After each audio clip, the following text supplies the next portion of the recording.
Bro ఇప్పుడే game changer cinema చూశాను. Theatre ముందు చేస్తారు ఆల్ చేంజర్, ఇప్పుడు చూసిన గేమ్ చేంజర్ సినిమా మాత్రం మూరా మాస్ ఉంది. ఎలా అంటే మన శివుడు ముందు రాస్తారు ఓంకార్, సినిమా డైరెక్టర్ శంకర్.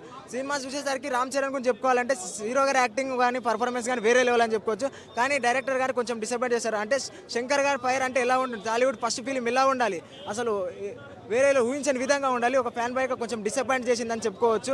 జరగండి జరగండి సాంగ్ కానీ, కొండదేవర సాంగ్ కానీ, అంజల్ గారి క్యారెక్టర్ కానీ, నవీన్ చంద్ర గారి క్యారెక్టర్ కానీ, మన శ్రీకాంత్ గారి క్యారెక్టర్ కానీ ప్రతిదీ బాగా అనిపించింది. కాకపోతే సినిమా కొంచెం స్టోరీ రొటీన్. ఫస్ట్ హాఫ్ వచ్చేసరికి 20 మినిట్స్ బాగుంది, సెకండ్ హాఫ్ వచ్చేసరికి కొంచెం మిడిల్లో బాగుంది.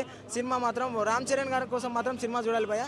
ఇంకా కానీ డైరెక్టర్ మాత్రం సినిమాని మెప్పించలేకపోయాడు. ప్రతి ఒక్కరు చూడాలి బ్రో. చిన్నప్పుడు నేను చూసిన సినిమా పేరు ఆర్య, సినిమాలో ఉన్నాడు ఇర్జే సూర్య. సూర్య గారి యాక్టింగ్ మాత్రం మిరిగదీశాడు భయ్యా. సినిమా పీక్స్లో ఉంది అసలు. ఎలా అంటే మామూలుగా మన సరిపోతే శనివారం తర్వాత ఈ మూవీతో మరియు కంబ్యాక్ ఇచ్చాడు ఎస్జే సూర్య అని కూడా చెప్పుకోవచ్చు. ప్రతి ఒక్క థియేటర్కి వెళ్ళని చూడాలి భయ్యా. మంచి ఎంటర్టైన్మెంట్ అని కూడా చెప్పుకోవచ్చు.